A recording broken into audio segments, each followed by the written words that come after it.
Good morning and welcome to Morning Coffee with Brigid. I'm Brigid Burke and it is now the 26th of August. I believe today marks the day that Mercury turns direct. So we are now finally going to get out of Mercury retrograde.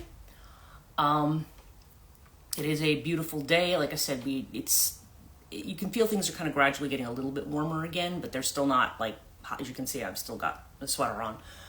It's still not hot, but I do feel like, it is supposed to warm up again this week, but then it does seem like it might start to cool down again, as it should when we get into September proper.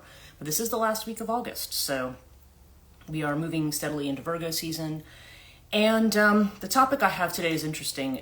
It's going to have to do with when I woke up this morning and kind of looked through the skylights, kind of thinking about the astrology of what I saw there.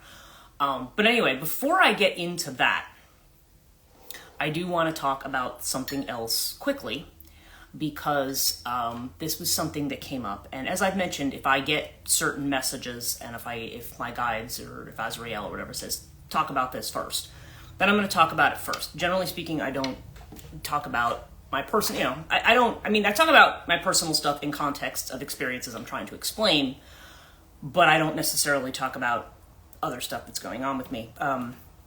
So anyway, I've mentioned somebody on this channel a number of times. Like, remember earlier this week or last week, I think I was talking about how Azrael was trying to say, like, yeah, I'm trying to, good morning, Joanne. I'm delivering a message from Azrael right now. So, I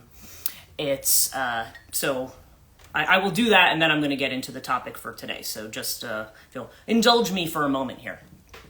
Okay.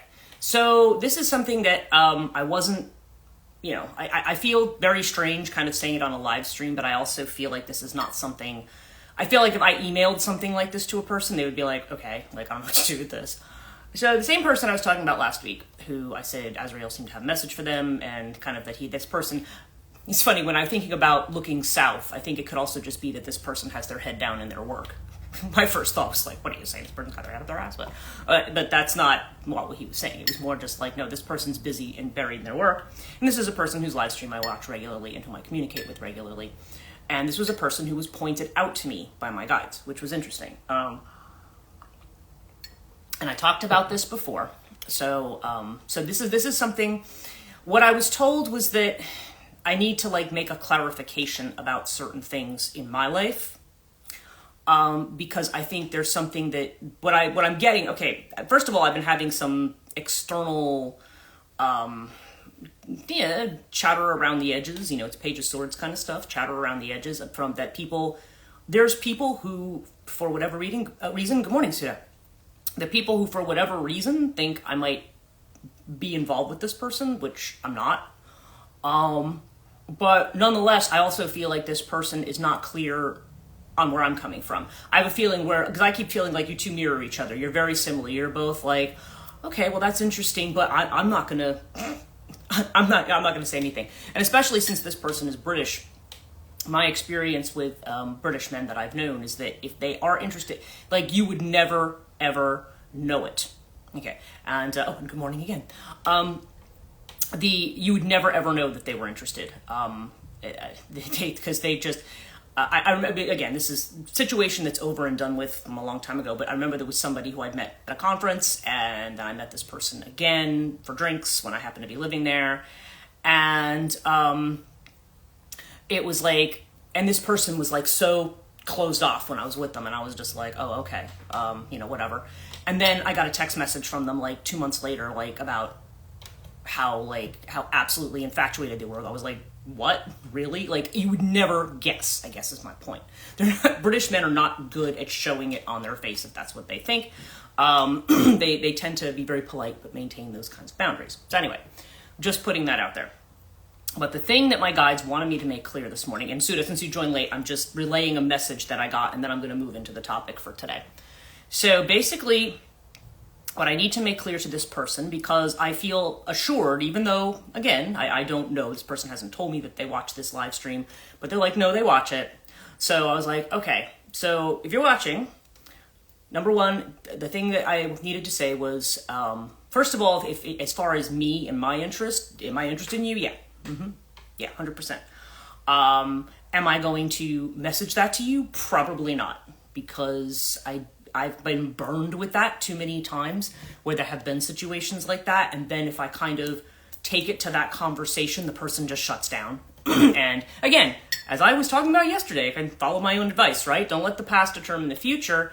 Nonetheless, when somebody is kind of, for whatever reason, is more buried in their work, somebody who has Mangal dosha, like myself, somebody who is just more focused on their career than they are on relationships or other stuff, then they might just be kind of like, oh, I don't want to hear about that. I don't want to know about that. Okay.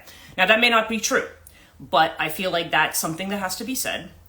And I think some of the concerns I think there's a couple of concerns potentially with this person. Again, now, honestly, I don't even know if this person's interested in me. And I guess maybe I'll find out this way whether they are or not. But I'm also one of those situations where I don't want like a friendship or an encounter to end just because that may or may not be returned. You know what I mean? That happens, unfortunately, too. People get uncomfortable and then they don't want to talk to you and that. So I don't want that to happen either. But at the same time, I'm like, well, but I also feel like if I keep putting a barrier up saying, no, that might happen, so I shouldn't say anything, that could be a problem. So I think one thing is certainly independence and freedom on this person's part because of the kind of work that they do and how busy they are with that work. They say, well, I don't have time for relationships. And truthfully, that's kind of where I'm at too. I'm like, I'm extraordinarily busy. So the idea of like, oh, I'm going to go with somebody and date them regularly and so forth. That's not something I particularly, I've got so many irons in the fire. Okay. So I completely understand that. The other thing though, is I think also, because I was getting a lot of Sagittarius energy, it's like, okay, there's also the distance factor. And I'm like, that's a factor I would close like that. I would figure it out. I would close it like that. My diary. Yeah. Well, like I said, I don't normally talk about this kind of stuff, but I'm being told, instead of Brigid Jones, right? That's funny. But I'm being told that I need to, talk about this. So like I said, I'm going to mention this and I'm going to move on from it. So the other thing is just that, I'm not somebody who's like looking to say like, okay, like a lot of times people get into relationships and it's like, well, you need to pay attention to me all the time. And I'm like, no, you've got shit to do. Like, I'm not, and I've got shit to do. It's not like, so it doesn't have to be one of those things. It doesn't even have to start out as something that serious. To me, it's just like, I would just kind of like to see if things are going to move beyond where they've been for the last year. I mean, getting off of this kind of Patreon email back and forth thing, But the other thing is just, I would get up and be over there in a heartbeat. It's just right now I don't have a work opportunity. I don't have somebody to stay with. I don't have the situation for me to be able to do that, which is why I'm still here. But if I had the situation, I literally I keep selling stuff off in my house because I'm like, I'm going to be out of here, regardless of what happens with this situation. I'm definitely going to go. So I feel like I need to be clear about that with this person and clear that, I would kind of prefer that we take this past that. But I don't know. I mean, I'm also very well aware of how busy this person is. So it's not like I want to put this person under any kind of pressure to do something they're like, oh my God, I don't know where I'm going to fit this in. I actually honestly think that this kind of a thing, if there's an interest, is actually at the moment is probably better than trying to say like, oh, I'm going to try to date someone and take them out on dates regularly or something. That may be something that would happen, or eventually that might be a thing, but I recognize the difficulty of that right now. So all I'm going to say to this person is, if the reason you've been reluctant is because you're like, well, I don't even know if that's what she thinks, and and I'm not. I'm telling you, there's no need to be reluctant on that point. And I find when I say something too directly, I talked about intimidation the other day. I have had cases where if I'm just too direct about it with people, they get very scared off, like, oh my God, like, and that actually is kind of a wound for me because I don't like it when somebody looks at me like I'm a fantasy object, but I'm not a person. I don't like that. And probably this person doesn't like it either. And that's why I'm saying like, I'd rather, I know them, but I don't know, know them, but don't know them. So anyway, I felt like I needed to share that and put that out there. For whatever reason, Azrael is just like, no, get on your thing this morning and say this. Because I feel like, as I said last week, I feel like Azrael's been trying to get through, but I honestly, from what I know about this person, I don't think they would get the message. I don't think that I think if they did, they'd be like, oh, well, that's just some weird thing. Oh, and they would just brush it off, like as nothing. because they're not looking for that, and their mental focus is not on that kind of a thing. So it might just be like something odd or an odd dream or but they might not get it. Azrael also had told me this morning that they had done something for this person. He mentioned some kind of moon cycle where this person, I don't know what happened, but he said that I don't know, Azrael helped this guy in something. And there's kind of a sense that, but he's also trying to tell him there's something he needs to do. And I don't know, maybe it's something I need to be doing with him. Okay, but definitely, is there a romantic interest there? Yeah, 100%. So, yeah, so I've thrown that out there. And as you can tell how I am, I don't like doing that because I tend to have a wall up with that kind of stuff. But, so anyway, it's out there. If he hears it and does something about it, then I'll know. But I also feel like if nothing ever comes of it, then that's my signal to just, say, okay, I don't know what this is about, but I'm going to move on and, but, so yeah, so kind of a sense of like, I'd like this person, if everything that seems to be in rumor and on the periphery and secondhand seems to be true, then it's kind of like, I'd like you to kind of move forward, you can feel safe moving forward on that. Okay. So, all right, I've spent time on that. Now let's move into what I was going to talk about today. So, as I mentioned earlier, I woke up this morning and my first thing is I kind of always look up at the sky. I'm always interested to know whether it's a clear sky or a clear day or what's going on. And when I looked up, I saw it was the moon. Okay, game on, your move. Yes. Well, literally, just to go back to that for a minute, there's that whole thing about who makes the first move, the woman, the man. And some people, they're still very much in this mindset of the guy should make the first move. And I think that is actually kind of my mindset because I already come across as too intimidating to a lot of people. So I'm like, okay, well, it's almost like if you have like, if you have the stray animal, you're trying to like lead into your house, and I'm not comparing him to a stray animal, but it's just like, if you run out and go, kitty, and you run towards it, I mean, the cat's like, takes off, like, get the hell away from me, it like runs into the woods. But, if you're just nice, you're kind of around, you don't get into its space, you maybe leave something outside. Yeah, exactly. Same here.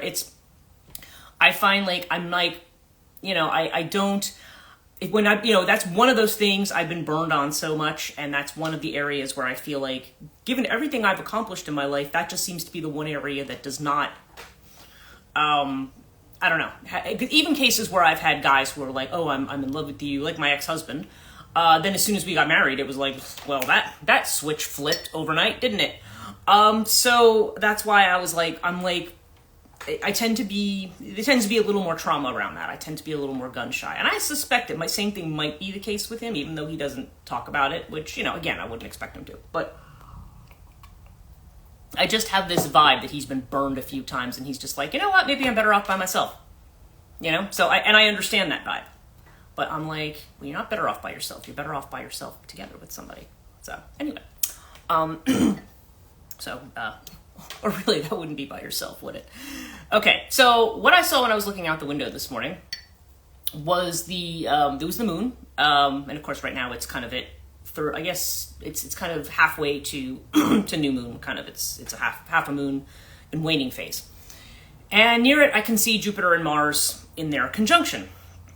Right, and of course, so what's, the musical person in me, what's the first thing that jumps into my head? That song from the movie, from Hair, I think it was the Cowsill song originally, and then I just remember the musical version of it, which was the Age of Aquarius song, when the moon is in the 7th house and Jupiter aligns with Mars, right?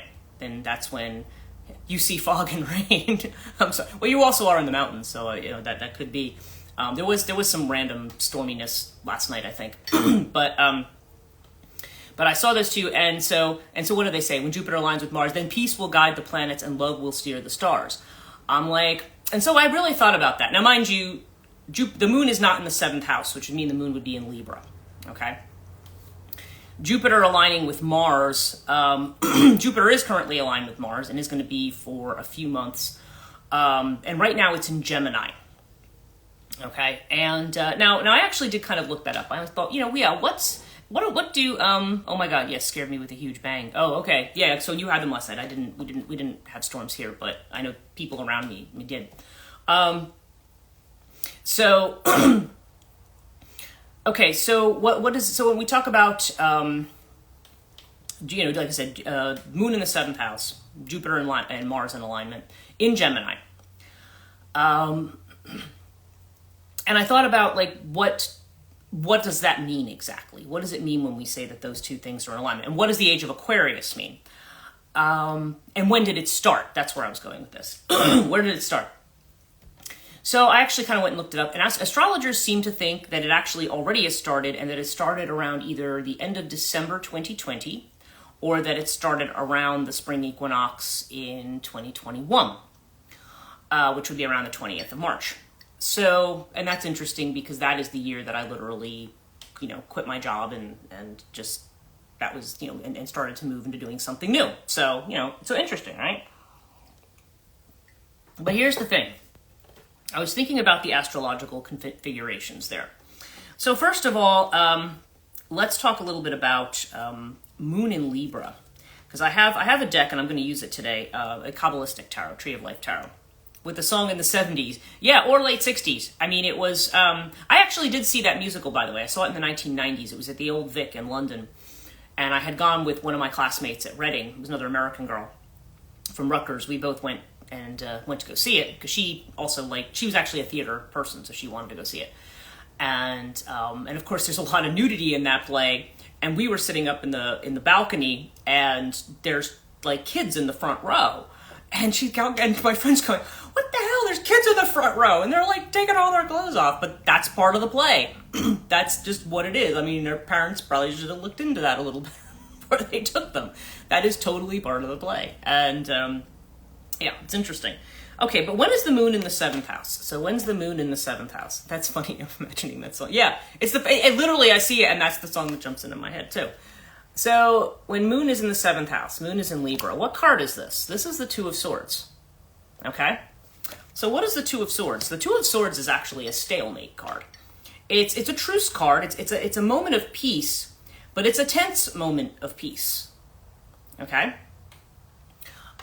So the Moon in the 7th house is not necessarily, it's not a bad thing, but it's also, when we think about it as, okay, so this is often referred to as peace restored.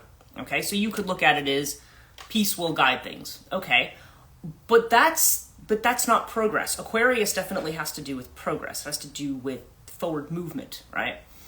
Aquarius is air. It's fast moving. And also, Aquarius is very intellectual. It's an air sign, so it's more detached. Anything you see in connection with it is going to be in the sword suit. It's going to be something that is, it's not, it's going to be something that's going to be more detached from the emotions, okay? Now, if we look at Two of Swords, I pulled a couple of different ones. So we have the traditional Rider-Waite one. This is the one that everybody's familiar with. And so you have the blindfolded woman with the two swords, and that's the thing too. She's like this. When you do this, that's when you close your heart off to people. Okay? That's closing your heart off. And it's interesting that there's a moon in this one. But there's an island behind this woman, and what a lot of readers will say who do who look at these is they'll say, okay, if she put the swords down and took the blindfold off. I think there's actually something called the after tarot, which shows you, it gives you the regular card and then it gives you the scene right after, which is kind of interesting. But if she did that and she turned around, they said, then that's when you start to see the islands of possibility. When you're like this, you're kind of being like, okay, I'm just going to stay right here for now. And I have the cat tarot too, okay, because many of us here are cat people. You have the cat with his eyes closed, just kind of standing there mewling between these two kind of pillars on this hill.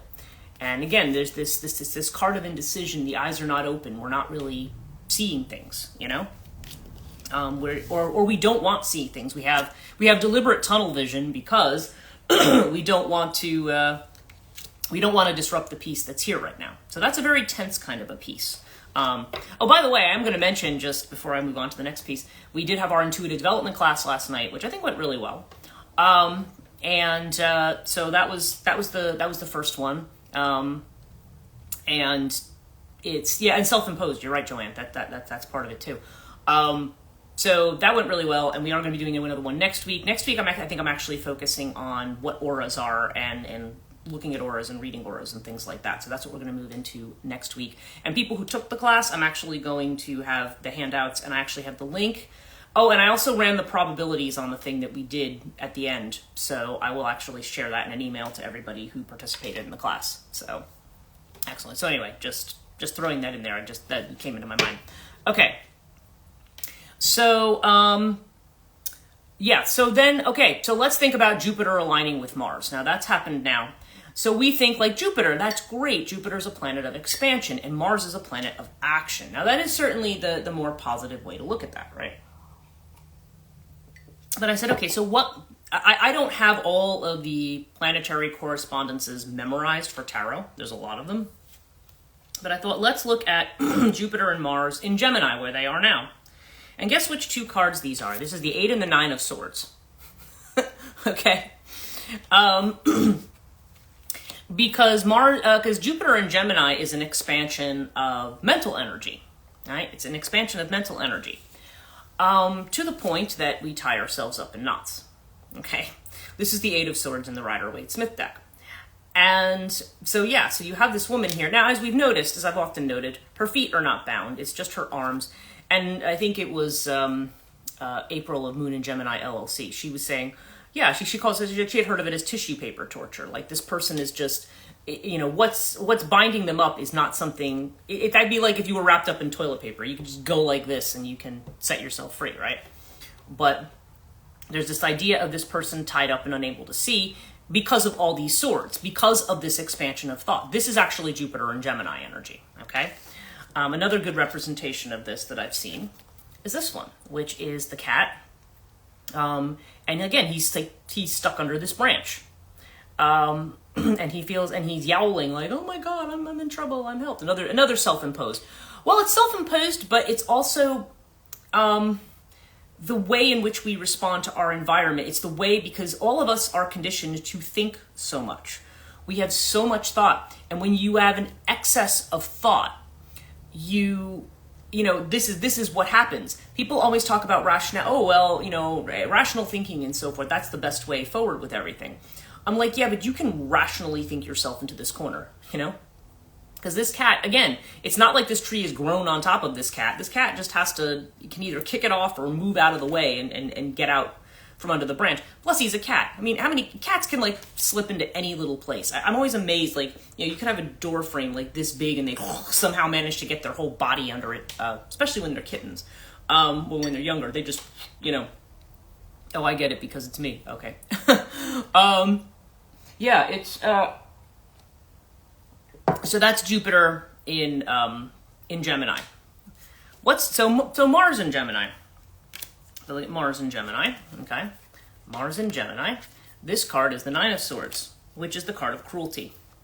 And this is the card as it's represented in the Rider-Waite-Smith deck. So this just goes beyond, oh my God, I'm thinking this thing's to death, and now I've paralyzed myself because I can't move forward. I've paralyzed myself. Sorry, I don't know why my fringe is annoying me this morning. Because I've just totally paralyzed myself. So this is the person who sits up at night in despair, you know, who has insomnia, who is worried about everything all the time. There's a cartoon out there called Awkward Yeti, I think it's called. And it's funny because it often shows this girl who's sleeping at night, and it's either her brain or her heart is like standing on top of her talking to her. And the brain will say certain things to her, and she'll be like, now shut up and go to sleep. One of the ones I remember was when the brain looks at her and goes, hey, are you awake?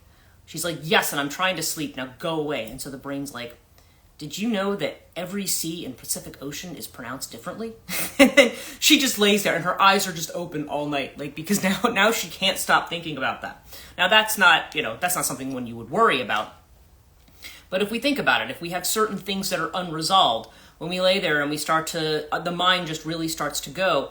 And the connection to Mars there, I think, is because there's like almost an aggressive action there where we're feeling like, we can catastrophize. We can sit there and say, oh, well, this is going on. And you know what? If this happens, then this will happen. And if this happens, then this will happen. And then we start to get mad about it, you know? And that's when we start to get this anxiety. Well, I think this person's going to do this, and I'm going to tell them this, and I'm going to do that. Like, we immediately have, like, the defensive response, you know? The cat version of this, by the way, of the Nine of Swords, is this cat sleeping, and there's all of these scary things. He's dreaming, you know, cat dreaming, but having a nightmare, basically. But that is the point. It's a nightmare. It's Mars in the area of your mental energy. So you are, so your thought patterns can become very aggressive or very defensive, okay? And because that's a lot of times what we do. We kind of think ourselves into an outcome that isn't real. That's why I often tell people when they're concerned about something and I see the Nine of Swords pop up in a reading, I'm like, well, okay, there's good news and bad news. The good news is, well, the bad news is that, yeah, you're clearly very stressed about this. And it's not that that stress isn't real, like it doesn't have a real effect. It most certainly does. In the same way that we think about psychosomatic illness or things that in the way that they have a real effect on the body, even if the anxiety is not about anything that's real in the world. A lot of times that anxiety comes from us imagining the worst possible outcome. And we are automatically armed and ready on the defensive for it. So when you put Mars and Jupiter together in that space, I know a lot of people have been saying to me recently, and I've even noticed it in myself because I have a 12th house Mars. It's like I will just suddenly for no reason just start to get really annoyed about the littlest things because and then with Mercury retrograde on top of it, it's like it's the easy way to misread something that somebody says. So when I start to get angry about something somebody says, then I'm like, you know what? Maybe I need to back off from that because right now, you may be seeing this through this kind of this lens that may be you may have the tendency to see the worst. Okay. So, I don't know. So I guess when we start talking about the age of Aquarius, I'm like, okay, Moon in the 7th house, which is 2 of Swords, Jupiter and Mars. Now, again, they're not necessarily in Gemini, but if we talk more generally about a Jupiter-Mars alliance, whatever the house is, or whatever the house being equivalent to like what the zodiac sign is for people who might be newer to astrology, it's like it does, Jupiter expands, and Mars moves us to action. So again, depending on where that falls, it has to be an area where they're very, very comfortable. For example, Jupiter and Mars in Taurus might be a good space for expanding your income and taking action towards that. Like that might be a good placement. Jupiter and Mars in a fire sign can create explosive energy and explosive emotions. But in an air sign, it can create an excess of thinking and a lot of negative thinking. So that's why I've always thought that was interesting, that is the hallmark of the beginning of the age of Aquarius. Plus, also, when we think about Aquarius as a sign, again, it's an air sign. Now, it is futuristic. It is forward thinking. We've just come out of this Capricorn era, and again, when Pluto gets into the mix, that's when we really start to see what lies underneath it. So whatever the good thing is on the surface. So with Capricorn, okay, that's Saturn energy, but it's hard work, it's persistence, it's slow but steady progress towards our goals, right? That's Capricorn energy. It's very grounded. I mean, that's all the positive attributes of it. Capricorns are really, really hard workers, and they're really, really good at that. But what's the underside of that? Okay, well, what we were seeing like after 2008, when Pluto entered Capricorn, where it was just kind of like, okay, people who are corrupt or taking advantage of workers or starting to insist that, you have to have these allegiance to corporations where you work 80 hours a week and people who spend all of their time commuting and so on and so forth. So if 2020 was truly the beginning of the age of Aquarius, it's very interesting that, good morning, Jen. It's very interesting that the age of Aquarius would have started with COVID, okay? Or COVID would have started just before it. Because if we're talking about December 2020 to March 2021, of course, that was also getting towards the end of the initial COVID. By 2021, we were still like wearing masks and stuff, and but there were vaccines available. There were different things going on that was changing the dynamic of everybody having to stay indoors. Okay, that 2021 was when that started to open up again. And according to this, that was the beginning of the age of Aquarius. And so I'm like, okay, so the age of Capricorn ends with an epidemic. Okay, if we follow that time scale, some people, there may be some astrologers who say, oh no, age of Aquarius hasn't happened yet, and I've heard that too. But let's just play with this for now. And so if you're moving into the Aquarian age, now what are all the positives about the Aquarian age? Well, Aquarius is a very friendly sign. Aquarius is about harmony and friendship and conversation and new ideas, future thinking, future technologies and stuff are all an element of Aquarius, right? It's very, very forward thinking. Aquarians tend to be people who are, they make very good friends because they're the kind of people who just are willing to accept you for who you are. And that's really one of the positive hallmarks of Aquarius. What are the negatives of Aquarius? Well, with that detached, easygoing thing can also mean a certain amount of emotional detachment. Now, again, emotions are those kind of things you want to have in balance. You don't want to be too far, you don't want to be too far afield in, you don't want to be overly emotional. Okay. Like, oh, and good morning, Pat. You don't need to do the join thing. You can you're good where you are. Just because I remember last time there was kind of an issue with the hitting the invite thing. So just so you know, you're good where you are. It's very much, I'm talking about this, what was it? This Aquarian energy, right? So with Aquarian energy, the downside of it is that it can be very detached. It can be removed from emotions. It can be technology and not necessarily always in the most beneficial ways. One of the very Aquarian things that we're dealing with now is AI. Okay, AI is extremely Aquarian because there are positive uses of it. It's not like, oh, it's all the evil machines. Like a lot of people people who have kind of a fear of it, they say, oh, it's just going to be all that. That said, like any technology, people can use it however they're going to use it. Some examples, I think people who like country music, which I don't, but Randy Travis was a country singer who actually had, I don't know, something happened. I don't remember if he had a surgery. I don't know if he had cancer. You were just thinking of AI, yeah. He had something wrong with it where he couldn't sing again. So he has a new song out where his voice was recreated with his input and, with AI. So such an interesting and uncharted time. Well, exactly, yes. And so he was able to actually produce a song that sounded very much like him. But of course, he was also in on the creative process of that, like, getting his voice to sound the way he wanted it to sound using technology. So that's like a really good use of technology because here's somebody who was a professional singer who lost their voice, and now there's a technology available to help them continue to make music. Okay? Is it going to be exactly like their natural voice? No, but, probably close enough for fans. And as long as it satisfies them, that's the thing. So that's a positive use of AI. AI can be used for a lot of other things. I find myself using AI when I have to do, like, at the end of our class, there was some complicated probability calculations that I'm like, I don't know how to do this. I'm not a math person.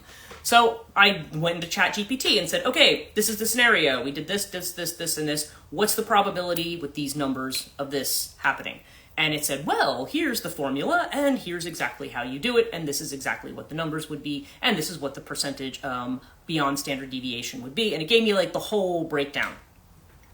So it explained to me what that was. So interesting, right? It's good for that. Sometimes if I'm trying to brainstorm an idea and I'm just, for some reason, like I need something, like I need something short, I need something quick. Sometimes I will pop into AI, I'll be like, okay, I'm thinking about this.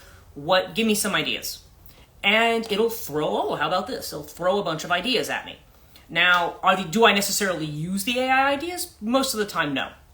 But sometimes they're just a jumping off point for me. They can give me like a prompt. Good morning. Good morning, Patrick. So it's, yeah, so there's a prompt that comes in and with that, and it can, sometimes it can be good for helping with that, or helping to, coalesce certain ideas. I've heard of people who are starting businesses, and AI can map out for them how to have a business plan and how to do things. AI has some good uses, but when AI becomes a substitute, when people say, okay, well, we're just going to take an AI image of actors, and now we're not going to pay that actor anymore, we're just going to use their AI image. Now you're not looking at real people anymore. When we're going to make music and it's all going to be AI generated, or we're going to make art and it's all AI generated, it's not the same anymore. This is no longer a human creation. I mean, it can be an interesting thing to experiment with and play with, but if people say, okay, well, we don't need artists, musicians, or you have students who will say, okay, well, you know what, it's too hard for me to have to think about stuff, I'm just going to use AI to do it all for me. So in short, you're selling out everything that makes you human to AI. That's something that's what needs to be guarded against. That's why I'm starting the school that I'm starting. I'm like, okay, that's one of the purposes of it is, or one of at least the objectives is saying, this is about you and your creativity, not about what artificial intelligence does. This is about how you're interacting with the world, not having a machine do it for you. So, because you notice we're moving right into Pluto in Aquarius, and we're going to be there for a very long time. So Pluto is going to be showing us right at the outset what the warts could be. The warts don't mean that we shouldn't move ahead with something, but the warts do tell us that that it is these kinds of things can tell us that what we need to watch out for, what we need to guard against, because in a world where already the internet is overwhelming and there's too much information and there's too much stuff going on. I've talked about how we don't necessarily have respect for information because there's too much of it. It's not something that we cherish, as I had mentioned, I think in the case of somebody who had, a long time ago, that Carlo Ginzburg book about the guy who was a miller who only owned 20 books, but he was literate, and how the church viewed him as a heretic or heresiarch, like coming up with his own heresy, but it's because he was critically thinking about the things that he actually read. People don't do that anymore because they're just bombarded with information and you go, whatever, and you turn it off. And, we want things in short bursts and, 3 bullet points and, a quick meme, a quick this and that. Things that I do, like long lecture and conversation, that some people still are interested in that. A lot of people are just like, oh, I don't want to listen. People don't want to listen. You don't want machines to replace, because a lot of people will say that, oh, it's just so easy, just let the machine do the whole thing for you. Well, it depends on what you're doing. And if you're using it as a substitute for creativity, and if you think that machines can replicate human intelligence, I don't care how much they work on AI and modify it, it will never ever be the same as human intelligence. And I'm just going to go out and say that. You're never going to be able to, unless you have no contact with humans, you're not going to, you'll know the difference between AI and a human being. Okay? So it's a case of, yes, make use of this tool, make use of the fire to warm your house, not to burn it down, So Aquarius, it's not, so I guess where we were starting with this was Age of Aquarius in the song, and, harmony and understanding, simply, everybody's socially on the same page and love will steer the stars. And I'm like, not necessarily. Not necessarily. I mean, there's a lot of potential and possibility like there is with any age, but it's interesting that people see it, that was the way it was kind of viewed in the late 60s as that kind of a thing. And I was talking earlier about Mars and Uranus and how, like where they are now especially, they're really in line with the 8 and 9 of Swords. So, it's and really the moon in the 7th house is the 2 of Swords energy. I mean, it's not energy of forward movement. It's energy of overthinking and over movement, or just stagnation. Like I'm going to keep in my tunnel and not look at anything at all. So let's do our reading for today. I'm going to use actually I'm going to do our usual reading, but I'm going to do it with the Kabbalistic Tarot because that's what I have in my hand today. And just felt like I wanted to do something different. So let's see what we have. Oop, here's our center card. Ooh, that was interesting. Okay. And I got 2. Okay, oh, and we've got 2 outcomes. Okay. So here's the cards we have for today. Our center card is the Hanged Man. Okay, so the Hanged Man is seeing the bigger picture. Okay, being able to look at something, and also knowing when we need to let go of certain things, when we need to make a certain kind of a sacrifice.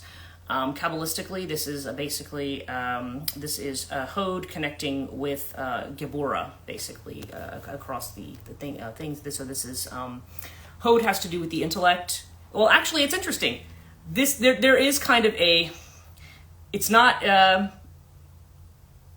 It's Mars in Mercury connected. So what I was saying earlier about Mars and Gemini, it's the same kind of a thing. And this is where. And that's interesting because we think about that in the context of the 8 and 9 of Swords. This can be where the Hanged Man is the one who's stuck, the one who's hung up, right? Where we can get hung up in a space and we need to break out of that mode. We need to see the bigger picture and we need to move, and we need to, drop something mentally. The inner feeling of which we're unaware is the Ace of Swords, okay? Now, this is a card of clarity.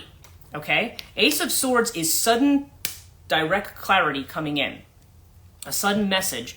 And what this is saying, the fact that this is showing up as what's internal, is like, yeah, there is actually a perfect clarity available to you that your mind tends to get in the way of. But there is a thought. There is a thought that is there. There is something that if you can let go of all of this other stuff, the clear truth is there.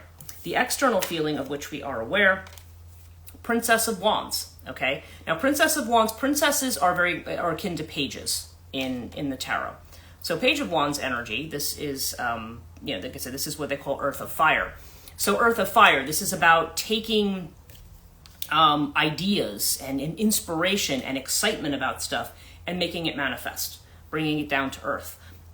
Page of Wands energy is usually the stages that we are in. They can be messages that are coming in that make us enthusiastic, that ramp us up.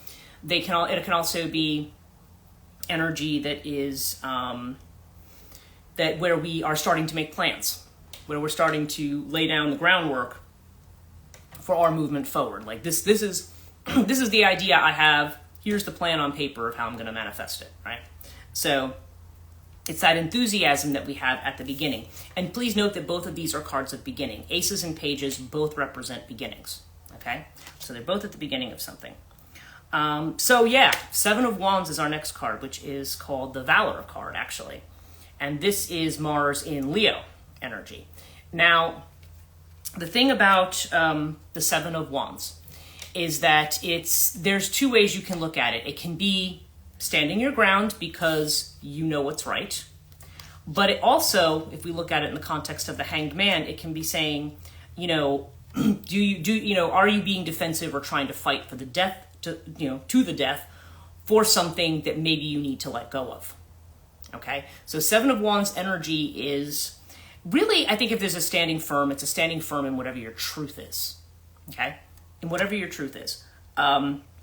So as you have these ideas and you have these clarity, my gut feeling about it is that it feels more like a situation where somebody might be told, okay, this idea you have is too risky, or, you have to do it this way or this way. And the Seven of Wands might be saying like, nope, if I'm acting from that internal voice, which is making me clear. I mean, Hanged Man represents a kind of indecision.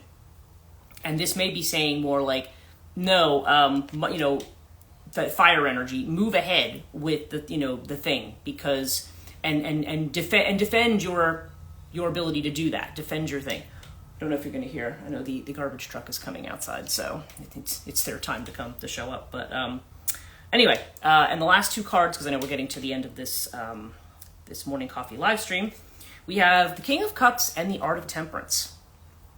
Okay, and it's interesting that they call it the Art of Temperance, because in the Crowley deck they refer to this as the Art card. In most decks, it's referred to as the Temperance card. So they kind of put both together. And this is the Moon, which is Yesod in connection with Tiferet, which is like the sun point. So it's almost like the sun and moon together here. Sagittarius energy we see up at the top. And so it's basically, and that makes sense because the Temperance is fire and water in balance, right? Fire and water in balance. And this would be in the Tiferet, which is kind of our center point. It's the mountaintop that we look down from and we can see the big picture. So yeah, it's interesting. Above the Hangman, we have the card of seeing the big picture, being able to work opposites together, you know. But with the King of Cups is interesting, which is kind of fire of water here. King of Cups energy, it's interesting because this is an emotional type energy. On the one hand, it has to do with the expression of the emotions, and on the other, it has to do with the control of them. So again, it's interesting to see these. So we've got this kind of water-fire thing going on either side of it, but we also have Temperance, which is the way in which we integrate fire and water, okay? So really, I think this is about, I feel like the overall message here is there's new things, you know, it's a matter of finding a way to integrate the new into the old that you still want to keep, okay? And maybe discarding and letting go of ideas that don't really fit in. But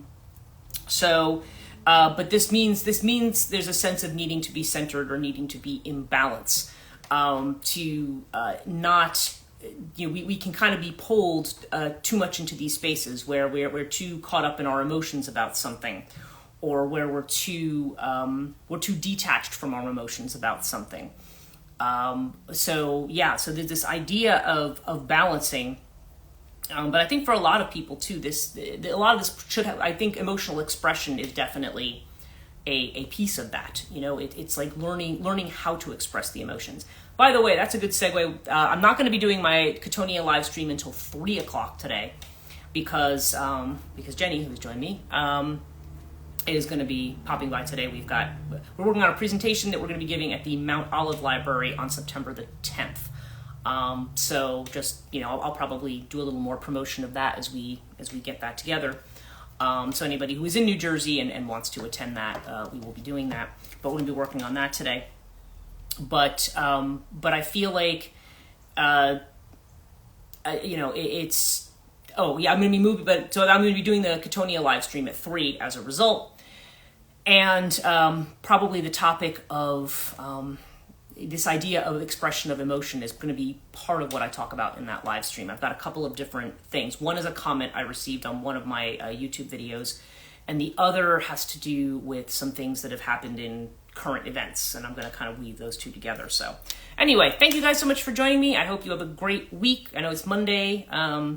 You know, I will be back again tomorrow morning. Now that we're out of Mercury retrograde, I hope things start to move forward for you. And take care. We'll see you tomorrow.